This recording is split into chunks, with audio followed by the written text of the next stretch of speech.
Hello, podcast listeners. We know podcasts are a great way to catch up on a program that you may have missed on KSJE, and it's provided as a free service of this radio station. But you know, KSJE is now listener-supported, and so while you enjoy this podcast, we hope that you'll also take some time to join KSJE. Become a member today. It's quite easy to do. Just go to our website at ksje.com/support and pick the level of support that best matches your budget. Thanks again for listening. Here's your podcast.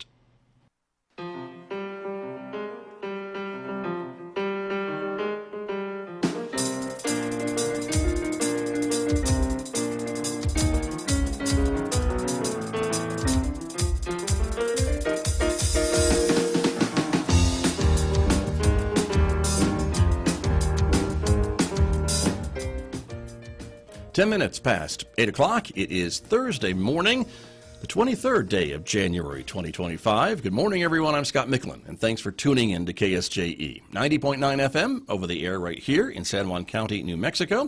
If you're listening in Durango, Colorado, your radio is set to 103.3 FM. And if you're listening anywhere else on the planet, you're probably doing that from our website, ksje.com.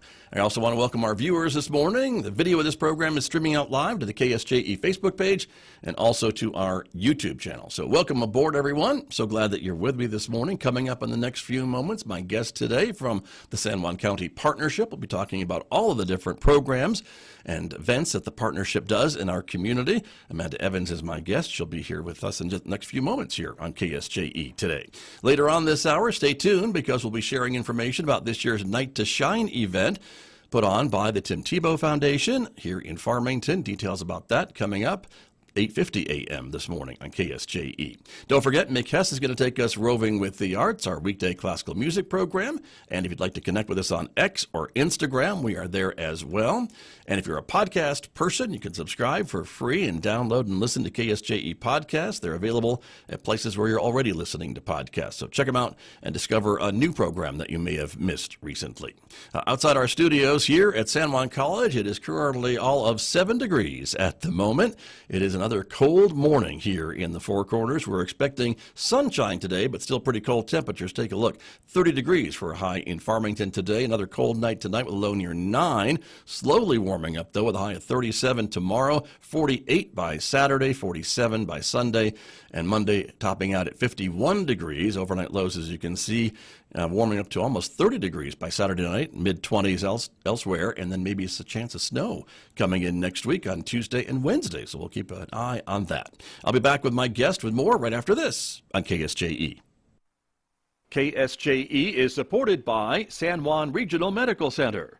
The most important ingredients to sustaining health and wellness are the resources and tools that help you live a vibrant and healthy life. At San Juan Regional Medical Center, the goal is to promote health by making sure those resources are available. Find the path to the best life at lifebetterhere.com. San Juan Regional Medical Center. Better is our mission, improving lives through personalized health and care. Back at Studio A with me this morning, as I mentioned, my guest today from the San Juan County Partnership, Amanda Evans, is here with us this morning from the Partnership. Happy New Year and welcome back to KSJE. Happy New Year. It's great to be here. Good to see you. And today we're kind of getting a little update, I guess, on all the things the partnership does in the community, right? We have so much going on. We have an event coming up in February and more to come for the whole year. Okay, very good. Well, let's talk about some of those things. The February event is a big one, isn't it? Yes. One of your bigger ones. Our second annual Healthy Living Expo. It is sponsored by the Partnership, by the Health Council, and by San Juan Regional Medical Center. Nice. Very good. And so kind of like a health fair. Yes. And free. Yes. For people to event? Booths and community members. It's free. And you're still looking for folks for booths? You still got space? Yes, a little bit? we do. Last year we had right over 50 booths. We're shooting for 75 this year. We're right at 50, so we've still got about 20 spots to fill. And so we are looking for some diversity too. It's not just a health fair. That's why we call it an expo. So we would love medical, dental, orthodontics, things like that. But we would also love people who have hobbies. last year we had somebody who did pottery, brought their wheel and demonstrated pottery. Cool. So it's, we had a jewelry lady last year that taught about kind of accessorizing and making yourself feel good like that. So we've got a lot of different stuff, and we want to have even more. Okay, so it sounds to me like any business, any hobby, anything that you can maybe draw a line to healthy living would count. Yes. Would get you in the door. Yep. We have outdoor. We have a spa group or a spa company that comes and brings some spas, because that's definitely something that can help you relax after a stressful day. No kidding. So we have again the bike track that we had last year for the kids to do. We just have a lot going on, and Nice. would love to have even more. Okay, very good. The date again is February 22nd. Yes. Out at McGee Park. Yes. So you've got lots of room, which is why you have all this space for people to have Yep. a booth for free. 10 to 3. And again, on the screen right now is a website and a QR code that you can point your phone at and get signed up. Yes, and we are wanting people to get signed up pretty quickly for the booth space, just because we are doing the layout and everything. But yeah, we're looking for people who can do booths, and then just put it on your calendar to come out and see what all is out there. We have a group coming that I believe it's I don't remember the title, sorry, that NMSU set up for concessions. So we will Okay. have food for lunch too that you can purchase, and that supports a youth program here in the community. Nice.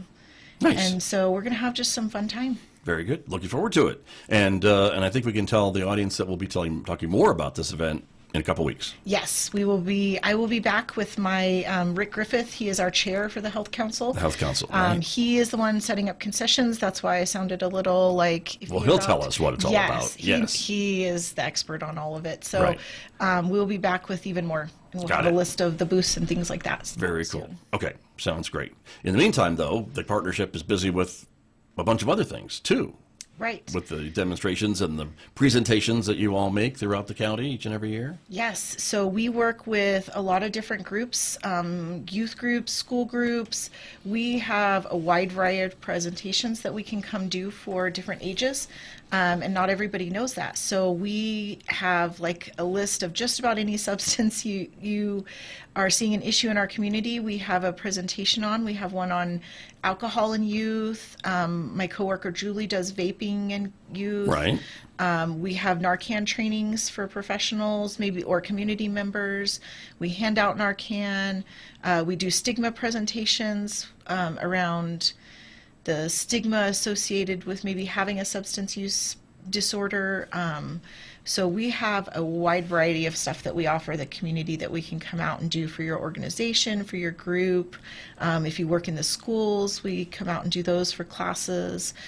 We always have something going on, and what's really helpful is we can customize those to fit what age you're looking at and what Right. group you want us to present to. Got you. And I guess you could also customize by time, too, I guess. If someone Yes. says, hey, we need you to come and we've got 30 minutes or we got 50 minutes, you could make it fit. Yeah, we do that all the time because it really, like, I have been doing this long enough. I can fill any space you want me to, but I can also be concise. Case in point this morning. Exactly.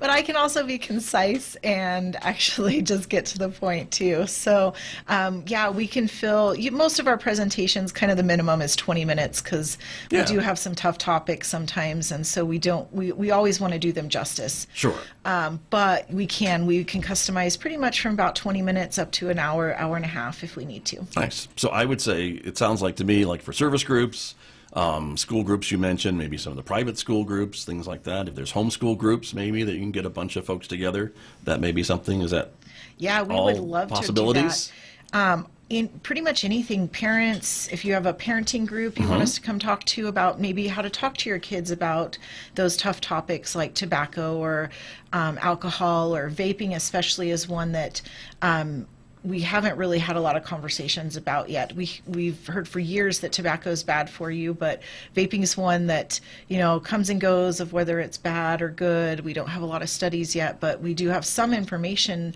on what's in it. And Julie does a wonderful job of being able to present that and even show parents, if it's like a adult presentation, on what to look for, some signs that your child might be vaping, or vaping devices have gotten really tricky. They look like things you might not think of. So, Right. So this can help identify that too, right? Right.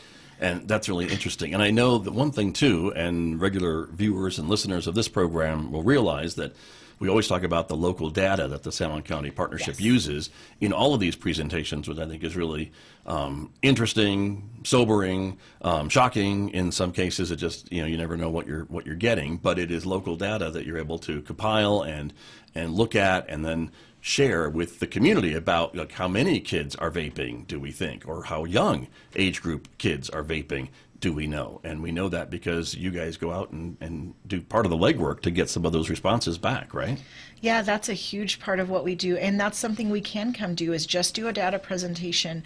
We just finished our needs assessment, so we do that every 4 years. We kind of had a lower one in 2020 because it was 2020. 2020, yeah. And that's all you got to say about that. But we just did a really extensive one last year, and it just came out in November. I think we got our finalized version. So we've been doing presentations with some of the local governments, Right. some of our other agencies in the community. We did a whole show on that, by the Yep. way, listeners and viewers. I just want you to know, if you want more information, you can search for that on our YouTube channel or Facebook page and see the presentation. We shared some of the pages out of the needs assessment during that conversation with your CEO. So Yeah, that's why we love coming here every month, because you help us get the word out about all this Right. stuff. So it was really interesting as well as the other thing too. And you've been able to track it as well by doing this needs assessment for so long. Every 4 years, you can kind of ask the same question and then see how that answer has changed over time or not. yeah, and that's one of the things, some of the top answers that we got this year were much different than we've had in year past. Right.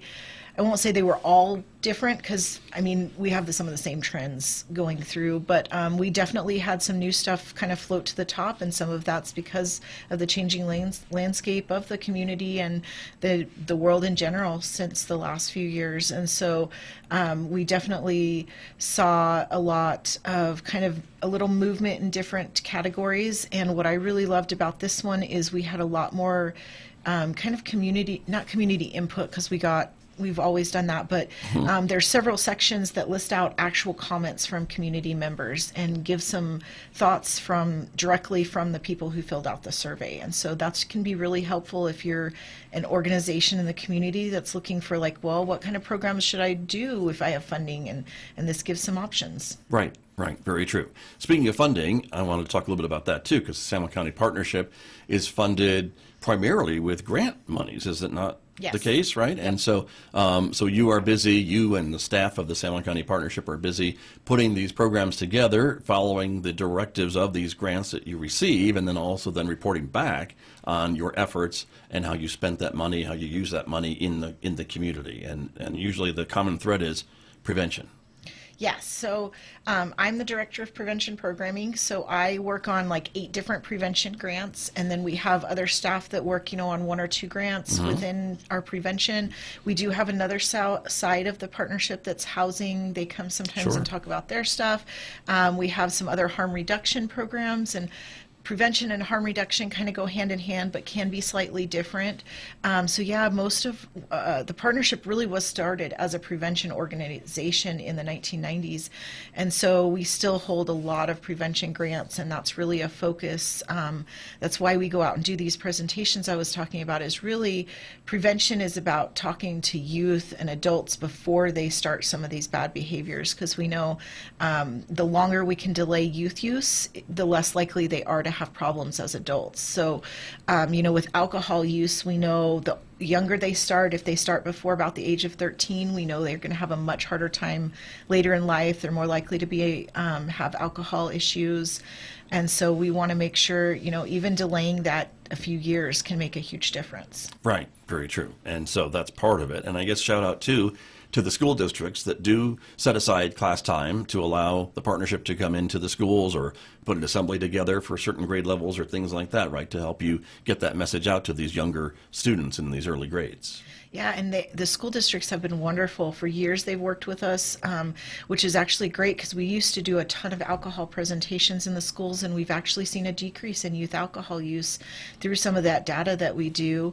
And now, a huge topic for them was vaping. They kept coming to us saying, we need information on vaping. That's what we're seeing over and over again with our students. We had one nurse come to us and say, I had to, deal with a third grader with a vape device. So we put together, Julie did great research. We put together a really evidence-based program that we can go in and do. And I believe she's been in every district in the county, multiple schools, does it multiple times per year with different ages. So yeah, the schools have been wonderful to work with. Wonderful. Very good. Good to know. And the other thing, too, is some of the other training about opioid abuse and problems with that. We've talked about that on this program before as well, but I think the partnership's been pretty much out there trying to train the trainer and things like that when talking about Narcan. And the other name that escapes me, Naloxone. That's the one. Same thing, Yes. different names Yes. that do the same thing, which is if someone's having an overdose, it can help them stabilize their condition, kind of thing, right? Until help can get there. But a lot of that training has been from the partnership as well, at least as I recall. Yes, we have done, we've had several prevention grants around opioid use. It's been a big topic across the nation in the last few years, so the state has gotten money. We actually are just starting a brand new grant this month on providing some more Narcan trainings because one of our funding sources had run out. So we're looking at doing another Train the Trainer sometime this spring. And so that will help organizations to be able to train their staff on using Narcan. So they don't always have to come to us, but they always can come to us. Sure. Just to make it easy. And so, yes, we will be offering different, more even presentations. So naloxone is the generic. I say it's kind of like ibuprofen versus Advil. Thank you. Yeah. Advil is the kind of brand name. Sure. So Narcan is the brand name, naloxone is the generic. And now, you can get Narcan on like Target, Walmart. It's over the counter now. But there is a cost to that. If you come to the partnership, we can give it out for free. We just have a small questionnaire that we have to ask and get some information. And then we can train on it too. So Right. yeah, that's, Narcan is a wonderful drug because it has no negative side effects to if someone is down and you don't know if they're having an opioid overdose or not. If you give that to them, you are not going to cause them any problems if they're not having Right. one. But it can save a life if they are. Right, if they are having that. And so that's an important distinction. And so, again, the partnership has been really out front, I think, in providing some of this training and certainly some of the community awareness of the problem of opioid addiction and overdoses, and then the training on this Narcan and getting it out into the community to be administered in times of an emergency. Yeah, really and that's important. really, Narcan is a great example of the difference between like prevention and harm reduction, because harm reduction is really about saving lives maybe after somebody's already using, while prevention is trying to keep people from starting use in the Sure. first place. And so harm reduction is really about, yes, the ideal option, kind of the ideal scenario is where we get somebody in treatment before they overdose, but that's not always how the real world works. And so the most important thing is keeping them alive and making sure they have the option the next time to get treatment. Right, which is part of your goals as well. Yes. And so that's an important thing. Excuse me, my guest this morning is Amanda Evans. She is here from the San Juan County Partnership. We are talking about all the different programs and presentations that the partnership does each and every year, and we've been kind of bouncing around to a lot of different things, but I'm sure I've left some things out. What are some of the other things that we want to mention this morning that the partnership does in the community? Well, one thing, so every other year we do the Creating Cultural Harmony Conference. That's right. So this is a planning year for us. So next year, we just had one last year. We'll have one in 2026. So they're on even years. And so we're going to be doing some planning, some reshaping of what that even looks like, trying to get make it more appealing to even a broader audience. But also it's really a community service to some of our social work, to some of our providers in the community, because it provides cultural CEUs that they need. Those can sometimes be harder to get than just regular CEUs, and so we want Those to are make continuing education Yes. units or something, right? Yes, yeah. Okay. Different. They have different names depending on what Sure. kind of what you're doing, CMEs, CEUs. Yeah, we use a lot of jargon in this That's okay. world, and That's I all right. sometimes forget about But a it. conference like this is still a great place to get them, is the point. Yes, yes. We offer them for a minimal fee, basically just to help us keep the conference going. And so but we really want to make even it more appealing to even people who might not need CEUs, who just want to get a way to really look at some of the cultural topics that are going on in our community Sure. in a positive way. Right. Well, and we live in such a culturally rich area. It's always great to celebrate those different cultures that come together here and to learn about them and share. And that's what the conference has done for all of its years that I can remember. Yeah, we've been doing it. I do not know off the top of my head. I think we're in like 21, 22, somewhere in there. And so, yeah, we're really excited. We're going to be reaching out to some organizations looking for sponsorships to try to keep costs down, because we know costs rising. We want to make it as cheap and as easy for the people who need those CEUs to be able to come get them. So we're going to look for some sponsorships this year, some new speakers maybe. We'll be reaching out to some people. So this is a planning year, so you may hear more about it. Great. Very good. Well, stay tuned, everyone. As we say in the radio business, that's coming in 2026. And but this year is the Health Expo that we've Yep. talked about, right? That's one of your big events for this year. Yes. And then, of course, the ongoing efforts of some of the demonstrations and presentations throughout the community that you all do. Yeah, we're really trying to make the Health Expo a yearly event. So we did one last January. Due to scheduling stuff with Right. Yuki Park, we had to move it into February, but we still hope maybe that's better, because we know this weekend we were looking at this weekend, and it's going to be a cold one. So Yeah, maybe by right. February we'll have a Maybe little it'll warm warmer. up. Maybe. Maybe. We can hope. But, That's right. yeah. Well, in February may be a good time that maybe our resolutions from New Year's are kind of fading out, and it might be a good way to re-energize ourselves to get healthy and stick with those. That's what we're hoping. You know, a lot of people, some of the studies have shown that most people give up their resolutions by the end of January. So maybe by February, in February 22nd, they'll be ready to get back on the bandwagon and get back to the gym if they've quit already, or find some other healthy options. There you go. I mean, if they bought the year membership, they should show back up. I know. Just keep going. So there you are. Very good. Anything else to add before we're getting short on time, but we still have a few minutes left? Well, and you can always find out. I'm sure I've missed something because the partnership does so much. But so we have a great website, sjcpartnership.org, that you can go to find out about the partnership in general. It has our different programs, contact information for all of our staff. We also have San Juan County data. And so you can go on there and it links to that. So if you just remember sjcpartnership.org, you can get to all of our different stuff. There you go. And the data website for a little data geek like me is really interesting to kind of go in and see some of this local data that we're talking about that you get from local individuals and groups and things like that you pull from that needs assessment and other places too. Yeah, we're actually getting ready to do our community survey, that's actually a statewide survey that we just partner with. We don't have too much control over that one, but we do help get the word out about it and try to get people's responses. And so that one's really focused on substance use issues, but really helps with the funding through the whole state on getting New Mexico more funding around substance use stuff. So that will be coming out, I believe it's usually like sometime in early March. Very good. And just an aside, something that just popped into my head is the legislative session is happening right now for 60 days.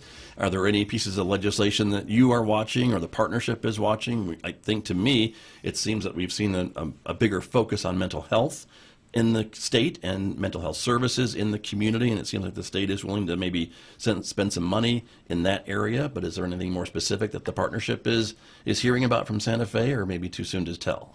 Well, you know, that is not my specialty, so I won't go too far. But I will say one of the things that we always are looking at is the funding for the Health Council, which is who helps put on the Health Expo, and that funding is actually through the budget for Department of Health, and to help work with them and help advertise some of their programs and things like that. So we are always, advocating for people in the political world to really understand how much these local programs like the Health Council, like some of the partnership stuff, how much those affect our local communities and how important that funding is to us. Right. Very good. Well, and I think just showing them a couple of these programs can help a little bit as well, because as you have told me in the past too, not every county in New Mexico has both a health department but they all have health councils. I think that's the breakdown, is it not? Yes, we actually have more health councils than just county because every county has some form. They all look different because they're very community focused. All of them have something, and also we have tribal health councils. So those are really focused on local issues within their own tribes. But almost all of those work with Department of Health to really kind of bridge that gap that we may have between state programs at Department of Health level and local ones. Gotcha. Very good. Well, Amanda, it's always great to have you here and to learn about the partnership and the work that you all do each and every day in our community, you and your staff, which may be getting a little bigger. Yes, we are going to, we are going to be hiring a new preventionist. Yeah. As I said, I work on 8 grants or 7. We work on a lot, and we have other staff members that are kind of getting spread thin. So we are going to be hiring a new person. We're working on the job description right now. So probably within the next couple of weeks, you can check our website, or Indeed is where we usually post it, I believe. And so that is going to be a person that helps do these presentations in the community, that goes to community meetings. They're going to be working with an alcohol prevention program out in Shiprock. We're going to just be doing a big focus on community outreach, and that person's going to be a big part of that. Great. Very good. Well, we hope you'll come and share with us what they're doing, or maybe bring them with you. We will. I'll get them started right away. There you go. Very good. Excellent. Well, Amanda, thanks for coming in. Great to see you, and we'll see you back here in a couple of weeks wearing your Health Council hat. Yes. Okay. Sounds great. Thank you. Amanda Evans, my guest this morning from the San Juan County Partnership here on KSJE. KSJE and the San Juan College Native American Center present the Student Study Tip of the Week. Hello and good day to you all. My name is Emin Chi, and I'm bringing you from the Native American Center San Juan College Coaching Tips of the Week. Organization is key. First and foremost, make sure you get a college planner. This can be a planner with a creative design, a plain notebook, a wall calendar, or even a small dry eraser calendar for your desk that changes each month. A wall calendar or desk calendar is best for double checking appointments, events, and due dates, while a notebook planner of some sort will be best for planning on the go wherever you are. This planner will keep you in check when you're in class or in a meeting with your advisor. If digital works better for you, since you can sync it with just about anything, your computer, phone, or tablet, think about setting up an agenda on your mobile device. You can also set up reminders for test dates, department events, study times, and assignment due dates. The Student Study Tip of the Week is presented by the San Juan College Native American Center and KSJE.